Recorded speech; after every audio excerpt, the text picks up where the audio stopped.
Free audio post-production by alphonic.com.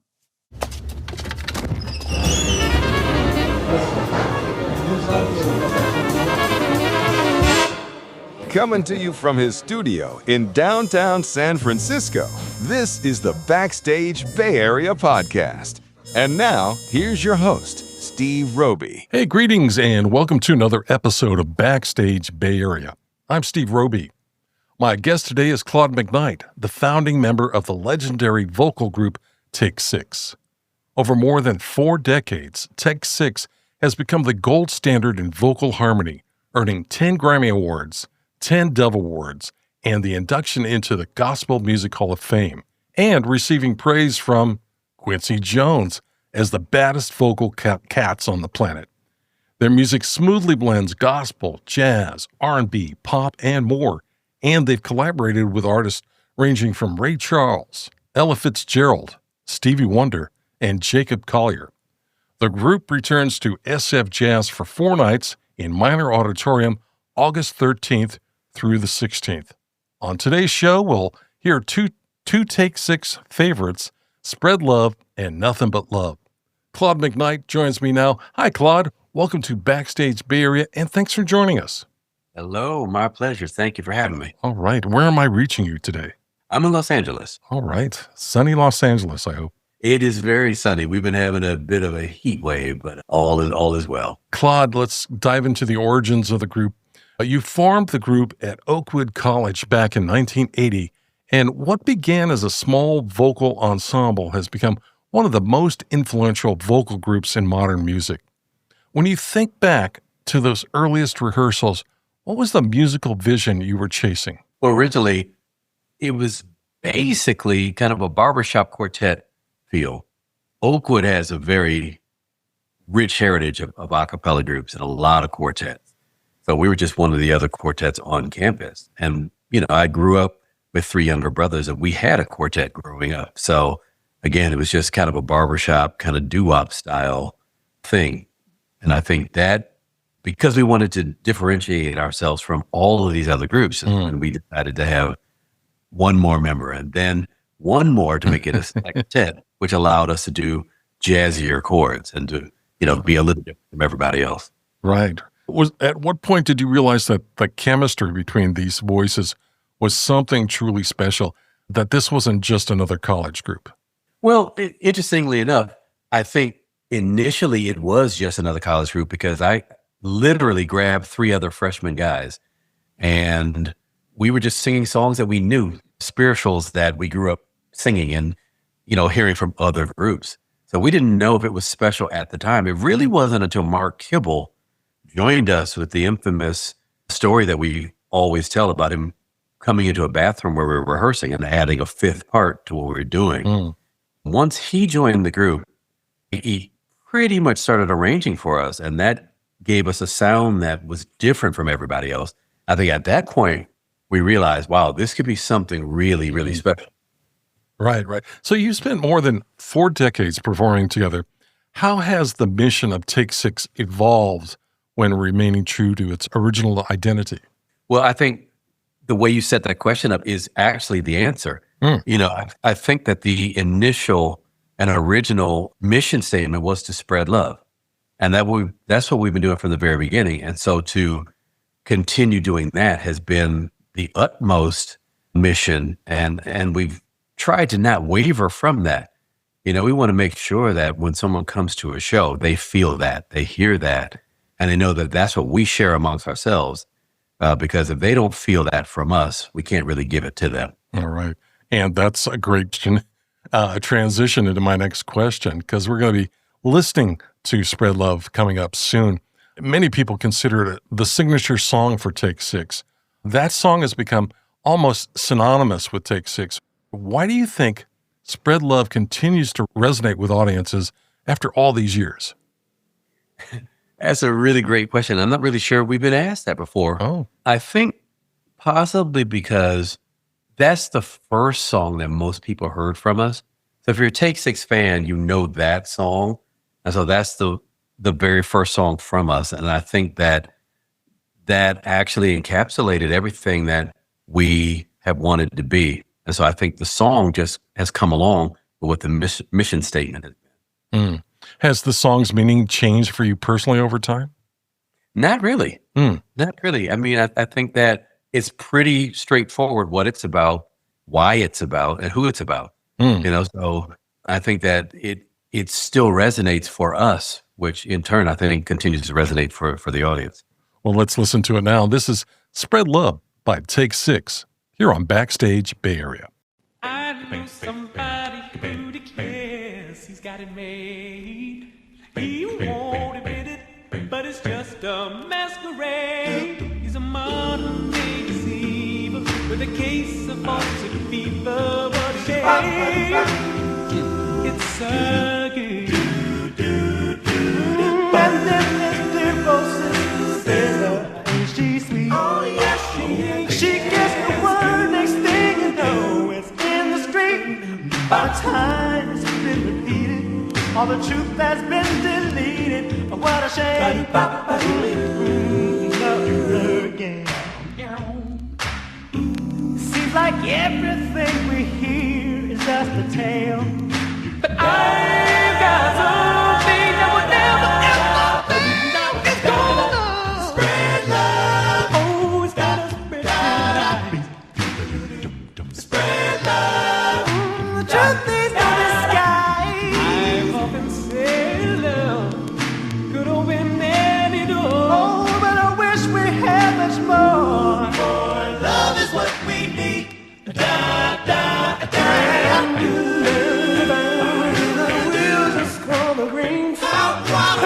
They have subscriptions to the gossip magazine with a twisted sense of vision. They trade rumors like religion. It's the same way of these days. It seems like everything we hear is just a tale. I believe in something that will never fail. Spread love, instead of spreading lies. Spread love, the truth is no disguise. Spread love, could open any door. But I wish we had much more love. Love is what we need.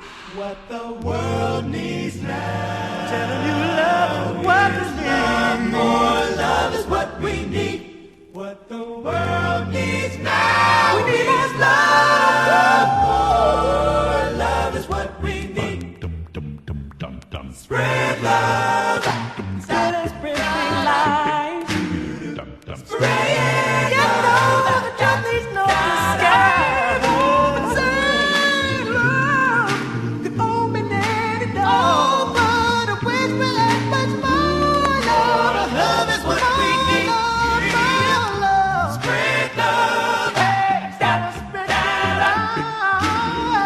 Spread love.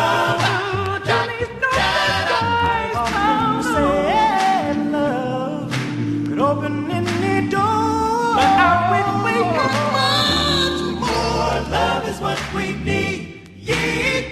Spread love. Spread love.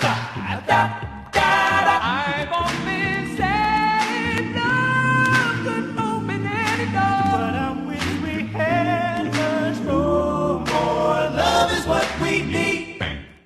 And we're back. That was Spread Love by Take Six, and my guest today is the group's founder, Claude McKnight.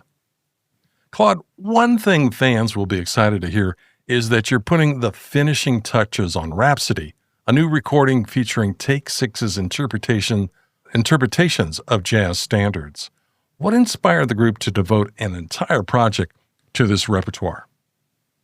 Well, interestingly enough, the initial idea came from our manager, Ed Keene, and he's been a real stickler on making sure that we really stay true at times to our jazz roots. And so he had this whole project laid out of how he wanted it to be put together. And so he brought the songs, he brought stories about the songs and everything, and we had to kind of buy into the vision. But once we did, we realized how important it would be.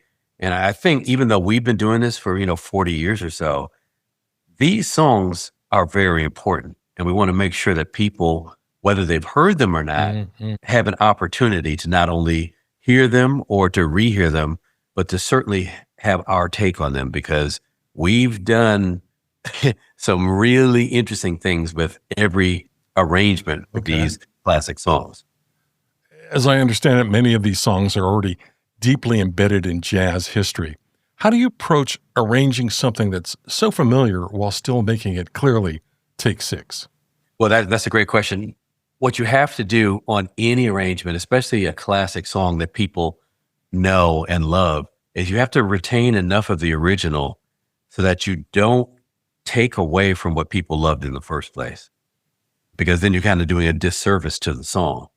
But then you also, if you're going to rearrange it, you got to make sure that you put a stamp on it that is uniquely what it is to do. And Take Six, we have stamps that when you hear our arrangements, it's Take Six. You don't think that it's any other group. So we had to make sure that we retained enough of the song and retained enough of our arranging skills so that people, when they hear them, they're like, this is a new Take Six song. Right. Well, was there one tune on Rhapsody that surprised you once the arrangement started to come together? Wow. Whew. There's probably more than one, because we also have a couple of guests on this album. Oh, right. And, we have Snarky Puppy. Oh, my gosh. And we have a group called Dirty Loops from Sweden. And their collaborative efforts have really made the songs that they worked on rise to a very amazing creative place. So I can name those two songs in, as far as I would have to start with those two. We also have a really amazing arrangement of Dave Brubeck's Take Five. Oh, okay. That David Thomas from the group did, and he and Mark Kibble worked on that together, along with a couple of other instrumentalists. So yeah, we've got some cool stuff. We also did Stardust in a very R&B type arrangement, where we have J.R. Robinson, who is known from the Quincy Jones recordings, Rock With You, and so many other Michael Jackson classics. We have him playing on that. We've got Chris Bodie playing trumpet on it. So there's a lot of really amazing things happening on this new album. Wow. When can we look forward to it? Well, that's the kicker. We're going back and forth on when to either release the entire project or to start releasing singles. I believe we're going to probably release a single within the next couple of months. Oh, okay. And the entire project probably after the first of the year. Oh, okay. No Christmas tie-in date or anything like that? Probably not. You may know this, but it's tough to release projects around Christmas time unless they are Christmas based. I was just hoping to give it to somebody for a present. Well, we haven't said no yet, so we'll have to see what happens. Well, let's move on to the second selection we're going to play on the show today, and it's called Nothing But Love. Claude, what made you choose this song for today's conversation? Well, it's interesting because I didn't realize after I chose the songs that they're both, love in the title. I wanted to do something that I knew that we had written. And that's one of the songs, interestingly enough, that we don't really perform. But every time we sit in a dressing room or whatever, we decide to play it, we absolutely love this song. So I know at some point we're going to relearn it and program it into a show. There's something that's really infectious about the energy of it. And I think that's why I chose it. It's one of my favorite songs that we've ever recorded. What would you say, what does this recording reveal about where Take Six is creatively today? So that song was on our So Cool CD, which was years ago. And I think, interestingly enough, as I listened through our entire catalog, I can jettison myself back into time. What were we thinking about at that time? Yeah. Where were we? How old were we? All those kinds of things. I think that particular song was at a time where we were feeling a lot of freedom. And I say freedom because we were in the midst of, actually on the tail end of our first record deal. And we just felt like, let's let out all the stops and let's just record whatever in our spirit and in our hearts. And I think that this song and that particular album had a lot of that on it. All right. What a great lead-in. Let's give it a play now. Here's Nothing But Love by Take Six. And when we come back, I'll ask Claude about the group's residency at SFJAZZ. Nothing but love, my brother. Nothing but love. Nothing but love, my sister. Only love for ya. It's all about love. Come down from heaven above ya. Nothing but love for ya. Know that I love ya. What makes me want to treat my brother right when he doesn't seem to deserve it? God's love so perfect changed my frame of mind. How does he do it? He does it with love, y'all. Nothing but love, my brother. Nothing but love. Nothing but love, my sister. Love. Only love for you. Only love for you. It's all about love. Come down from heaven above. Nothing but love for you. Know that I love you. God's love can safely warm the coldest shoulder. Shine down like summer sun, winter's ice. Love reached out, touched my life, still frozen over.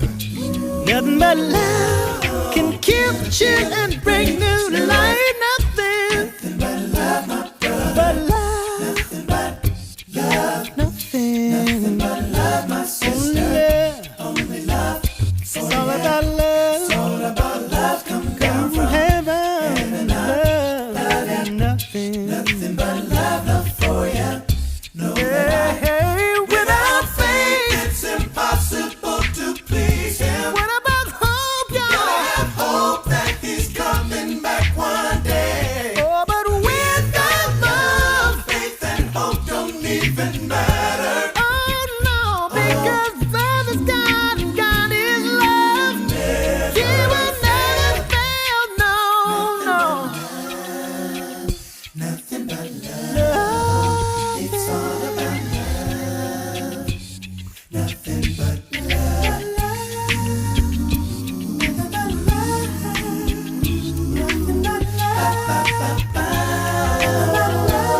Nothing but love.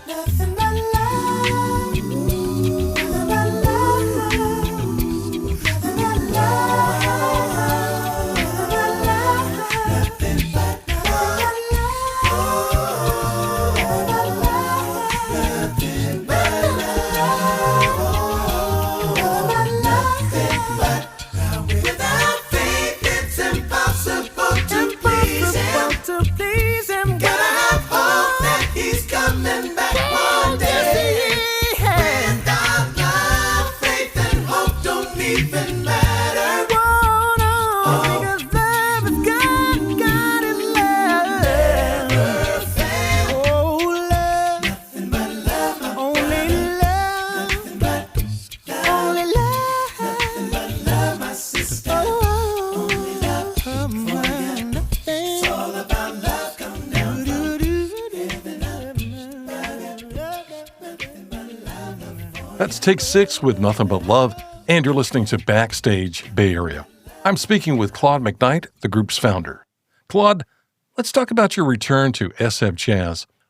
Take Six will be in Minor Auditorium for 4 nights, Thursday, August 13th through Sunday, August 16th, with performances at 7:30 p.m. Thursday through Saturday and 7 p.m. on Sunday. What can Bay Area audiences look forward to from these performances? Well, they can expect, songs from our entire catalog. That's what we always attempt to do. With so many albums and so many years, we try to make sure that we cover enough bases for the early adopter, people who know the first album with Spread Love and Oh Mary Don't You Weep, as well as people who are looking forward to Rhapsody, because we have been performing at least one song from that brand new album. And so that, that's quite a span of years. Yeah. and even personnel and everything. So we try to make sure that we have all the bases covered in all shows. And that's what we'll be bringing. All right.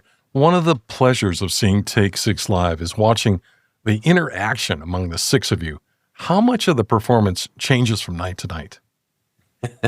That's funny because we may do the same songs on shows for weeks at a time or years at a time, but every single performance has elements that are so different and sometimes so funny and so goofy. And, we just have a lot of fun on stage. And we aren't one of those groups who, you sometimes see a group and they're so professional in their outward appearance that everything is scripted. Every part of what they're doing is scripted, and everything, every bow, every turn. We don't do that. We look at each other, we frown, we laugh, we do things that you would think you would only do in rehearsal, but I think that's what works for us. And so to answer that question, I think every performance is so different that I think that's part of what keeps it fresh for us. Is there anything, so I'm curious, is there anything special about that you enjoy or the group enjoys about San Francisco or performing at SFJAZZ? San Francisco has always been a great place for jazz. I think that anytime we've been there over our entire career, we know that there's going to be people who come out who really not only understand the music, but have an appreciation and a love for jazz music and a love for what it is we do and for vocal music. And so when we know that that's the case, we can get to the venue and know that the energy we're going to receive from the audience is going to lift us up. So that's what we're looking forward to. All right. Hey, so for someone who's never experienced Take Six in concert, what do you hope they walk away talking about on the drive home? I think it's always the same for us. We want people to leave in a better mood, in a better space, in a better place than when they got to the show itself. We want them to be talking about whether or not they'd ever heard us before. What did I just witness? We want that to be an amazing thing for them so they can share that and spread that to other people. Sounds good. Well, let me remind our listeners, Take Six performs at SFJAZZ's Minor Auditorium from August 13th through the 16th. Showtime is at 7:30 p.m. Thursday through Saturday and 7 p.m. on Sunday. For tickets and more information, please visit sfjazz.org. Claude, thank you so much for joining me today on Backstage Bay Area, and I look forward to seeing you guys at SFJAZZ. My pleasure. Thank you so much. All right. Hey, stay tuned for these important messages. Are you a jazz musician preparing for a run in San Francisco? The Backstage Bay Area podcast wants to help tell your story. We are currently filling our guest lineup with the artists keeping the jazz scene alive. If you have dates booked at a local club or concert hall, let's get you on the mic to discuss your latest work. Connect with us directly. Send an email to backstage.sfbay@gmail.com. Just let us know when you'll be playing in San Francisco. That's backstage.sfbay@gmail.com. Backstage Bay Area is dedicated to keeping jazz alive in the 415 by spotlighting the artists, presenters, and venues that sustain this music. The most meaningful way to support local jazz is simple. Show up, buy a ticket, and experience the music live. Visit BackstageBayArea.com and explore our upcoming concerts section, featuring both a weekly guide and a weekend guide to jazz shows across the region, plus the latest concert news. Thank you for keeping jazz alive in the 415. You've been listening to the Backstage Bay Area podcast. Visit us on the web at BackstageBayArea.com. And don't forget to keep jazz alive in the 415.